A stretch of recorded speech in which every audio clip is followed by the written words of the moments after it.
Mr. Halevy, can you hear me okay? Yes, I hear you very well. Thank you so much for coming on and talking to us this evening. Really, really grateful for your time, and it's an honour to have you on the show. Well, as I have a little less sleep tonight, doesn't matter. Oh, well, I'm very grateful. I know it's late there, so we won't keep you too long. We'll just Now chat that for we'll chat for us go, go ahead. up to about 10 minutes, and we'll come on to some of the specifics of the warnings in the letter you've signed today, Mr. Halevy, in a moment. First, can I just start by asking you your general assessment of Benjamin Netanyahu's leadership over the last 18 months or so? I think his leadership has been sinking very fast. I think he originally hoped that it would be a shall we say, a stormy uh, war, a short war, in which the IDF would more or less gain control of the Gaza Strip and, um, if not to win an outright victory, to be very close to an ultimate victory and the destruction of the Hamas as a fighting force. In actual fact, this has not happened. The Hamas is still has a fighting capability. The problem of the hostages, of our hostages, uh, is by no means uh, solved yet. As the days go by, the number of living hostages probably is sinking, and the the continued dilly-dallying by the people who are in charge of negotiating on behalf of Israel have, whereas the first team was a team of the head of the security service, the head of the Mossad, Mm. and a major officer, a general who I know very well, a very, very capable fellow. This group now is no longer operative, and a new negotiator was appointed, who also is a minister, a senior minister in the cabinet. His name is Dermer, and he has not been able to gain the confidence of the families, and the families are raging and demanding that he be um, dismissed. Mm. And Dermer is a man, an original uh, American Jewish figure, probably has certain capabilities of one kind or another. By what I know today, from my own understanding, uh, his status vis-a-vis the White House is a very, very questionable one. I want to ask you about the relationship with President Trump in just a moment. Just on the hostages, though, is it a lack of political will that you think is one of the barriers to more of those Israeli hostages having been brought home and more of them having been brought home alive? Could Netanyahu have done a lot more to bring them back? I think he could have done much more to bring them back, yes. Um, I don't think that he uh, really put all his will behind that. Uh, I think probably he also thought that the hostages who were released and coming back will tell stories which are horrific in many, many terms. And the question would be arise very quickly as to whether he had acted slowly and not resolutely as one would have expected of him Why Uh, would he? Why would he do that, Mr. Halevi? Because it's obviously it's such an important issue for the people of Israel. It's such an important issue for Jews across the world. Why would the Prime Minister of Israel not have done everything in his power to try and bring those innocent people home? um, I can't give you a clear answer for that. All I can say is that in recent months he's been very, very under the power of ministers in his cabinet who want to have an all-out war and to gain an all-out uh, uh, victory, and that for them is more important than anything else. So he's sacrificed potentially the fate of the hostages for his own political survival. It sounds to me is what you're saying. In one way, yes, yes. In one way, yes. The fact of the matter is that there are still a number of hostages alive. We don't know how many. Mm. We assume that the number of live hostages is gradually being diminished. And the person who is put in charge of this, who is a senior minister in the cabinet, an American Jew who had a very, very strong uh, uh, position in the Republican Party, Mr. Dermer, but who does not seem to even have the confidence of the White House on this issue. So the current situation is that Mr. Dermer is at loggerheads with the families of the Of the hostages, which is not a good hostages. starting point for someone trying to negotiate their And they release. in the last 24 hours they've come out fiercely demanding that he be replaced and removed. Yes, and we know as well there's Uh, been a lot of criticism from many of the hostage families about the political leadership as well. Let me just ask you about that, if I could, Mr. David, because the letter you've put your name to, along with many others today, um, makes the claim that Benjamin Netanyahu poses what you call a clear and immediate danger to the state of Israel and its interests. What do you mean by that? what I mean by that is that we now are in the process of several events and several um, projects that the Prime Minister has. He's not only fighting a war, he's also fighting a constitutional uh, revolution, which he wants to bring about. He wants to bring about the dismissal of the Attorney General, Mm-hmm. who is a lady and a very competent one. He wants to change the composition of Israel's Supreme Court.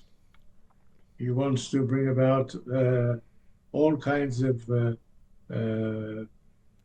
steps which would ultimately bring about the West Bank being taken over by the settlers there. Yes. And the settlers have a very strong representation in the cabinet. Uh, and they have been very successful in furthering their interests. Mm. So, with all this involved, there are two things which I believe one has to take into account. First is that in recent months, he has been sick on more than one occasion in hospital. He has a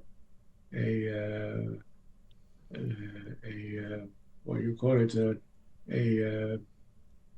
a something implanted into his heart, Pacemaker?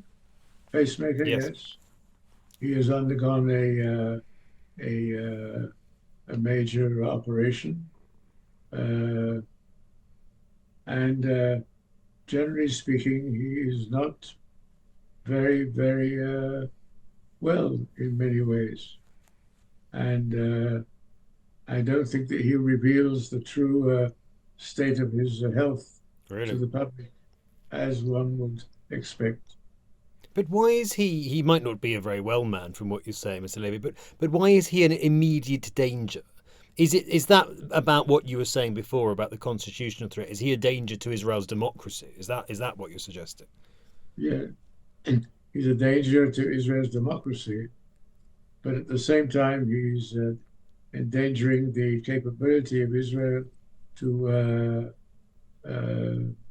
continue in its existence and in being a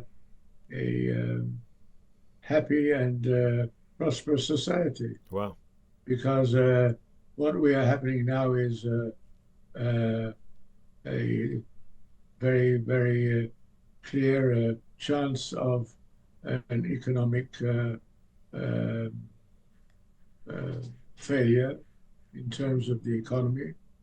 Uh, it also, there are signs of serious departures from Israel of Israeli citizens, some of them buying houses nearby in Cyprus and in Greece, and also quite a number of Israelis, if they can, coming to the United States and Yes. trying to find a new life there. And this is a very, very serious development, which is parallel to what is happening on the war front. Understood. And you say in the letter that Benjamin Netanyahu, to use your phrase, and those are the other signatories, carries responsibility for the 7th of October massacre. There will be those that say, well, that's outrageous, that the only responsibility for that attack lies with those who perpetrated it, Hamas and other terror groups that were involved. Why does the serving Israeli Prime Minister bear responsibility, in your view? He, for many years, uh, supported the Hamas in the Gaza Strip. He was the one who launched the process whereby every month Qatar provided several tens of millions of dollars to the people working in the Gaza Strip. Mm. He encouraged the move from the Gaza Strip daily into Israel and having a work a number of workers crossing the frontier every day. Thousands of people were working inside Israel's economy. The hospitals in Israel were open for special treatment of people in the Gaza Strip Mm-hmm. who had serious ailments, including treatment in hospitals in Israel of serious illnesses. Yahya Sinwar, who was the leader of the Hamas, Yes. underwent a brain operation in Israel's leading hospital for the removal of a growth on his brain. We saved his life. And when ultimately the problem arose of finding a solution to the problem, which was then at the time of an Israeli soldier who had been captured, Mm. one single person, and exchanging him for almost more than 1,200 prisoners in Israel camps. It was Showed, a level of complacency, perhaps, about the threat that Hamas posed. yes, I think so. And apparently, uh, there was also an intelligence failure because during all these years, the Hamas was building the underground system, which they had, Mm. the tunnels and everything there. Yes. And not only that, they also had in one or two places military factories with equipment that had been somehow made its way through uh, a tunnel from Egypt into Mm. the strip. Uh, how much of all this was known, uh, how much intelligence there was, I don't think all that much. But the fact of the matter is that they were able to dig these tunnels Yes. uh, of several hundred kilometers. And it could have been prevented. It was potentially avoidable. Well, yes, I should imagine yes. But I know that in 2017, he was quoted at a meeting of the Parliamentary Committee for Defense and Security, and he said that yes, the Hamas had certain capabilities, but Israel had its the upper hand, which of course was not the case. Mm. Of course, he has accused others of an intelligence failure, and there was, of course, a big intelligence failure as well. But and he's also refusing to launch the investigation into those intelligence failures, which seems quite incredible given what happened. Yeah. No, he has he has launched investigation of the failures, but he has not launched the uh, investigation, which would be a legal forum, Yes. a legal a group of judges who would sit and would look at the issue also of his responsibility. He has continually refused to allow this legal judicial inquiry Mm. to be launched and to go to work on what the facts were concerning his performance Do you and think the performance he's? of Do the you, sorry, do cabinet. you think he's behaving like a dictator at this point? I think he's gradually moving in that direction. Yes, I think so. Uh, he wants now not only to dismiss the security service chief, but also the attorney general, Mm-hmm. who is a very competent lady. He wants to change the composition of the Supreme Court. Yes. And This is none of it is befitting the leader of an elected of liberal democracy or a democracy. no. And the fact of the matter is now that more and more groups of people in Israel are coming out in a major effort to Mm. change the direction of what is going on. It's not only that we have almost three or four major demonstrations per Yes. week in Tel Aviv and elsewhere, but it's also that we have uh, the growing uh, performance of the police force, which is under the command of a minister in the cabinet who, many years ago, Mm. was involved in the murder of Yitzhak Rabin, Yes. Yes. and Absolutely. he is now a major uh, minister in the cabinet. Yes. He has and his colleague Mr. Smotrich is the minister of finance, so they have a grip on finance and a grip on the police force here, which is something very, very serious. It is. It is. It is indeed. Let me just ask you finally, if I could, Mr. Levy, about the war in Gaza. Tens of thousands of people dead, many of them innocent people. How much do you think has been achieved through that military operation?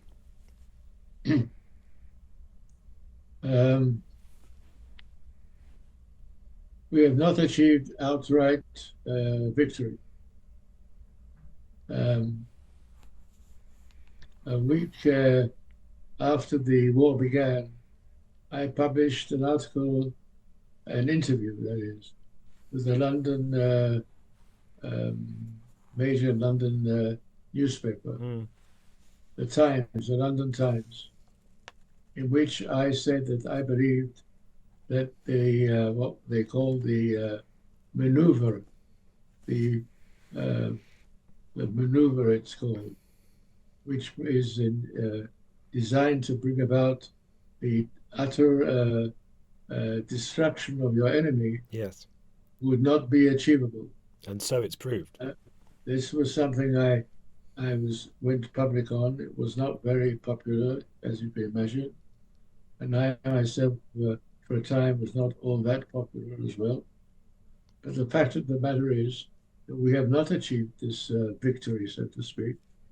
And although, of course, we have killed a large number of Hamas fighters, we have not overcome them, and we have not reached what we needed. Indeed, in order to achieve the exchange of hostages, we have released prisoners in Israeli camps from previous times who have sentences, life sentences for imprisonment. Yes. Not one, not two, but in the hundreds. And this is a fact that people are more or less ignoring, because there's no way of justifying it. Really interesting conversation, Mr. Levy. Thank you so much. I won't keep you any later, but a real honour to have you on the show. I'm very grateful for your time. Thank you. There's one other thing I'd like to say. Please. As you know, we have had a meeting with the president here this week. 5 people met with the president. This was revealed yesterday, and I was one of them. And we discussed the problem at length of the situation. I think he is aware of it, but in the system in Israel, the president does not have real powers, except the power of granting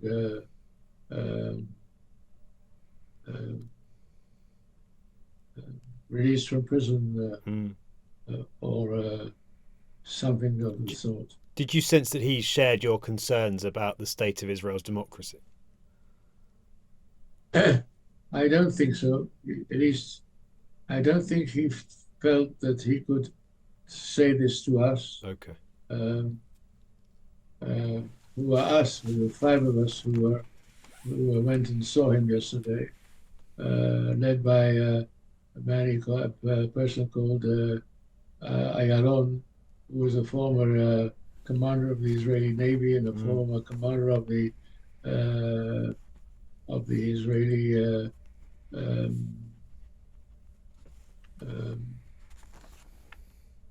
internal security outfit. He did both things. A very capable man. I have enormous respect for him. And he, a couple of month or 2 ago, put together a group of people. Yes. Who were all of the status of generals and heads of services. We are all of us in this group of his, and this was the group which saw the president. Yes. And I think that we're doing what we can, I think we will continue to do what we can. I'm not sure how long we'll be allowed to do this, and I'm not sure what steps might be taken to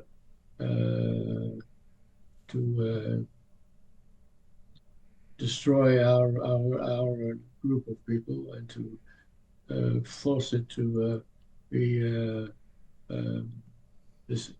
What steps? What did you fear might be taken? Well, we could be sent to prison or on a charge of something or other. We could also be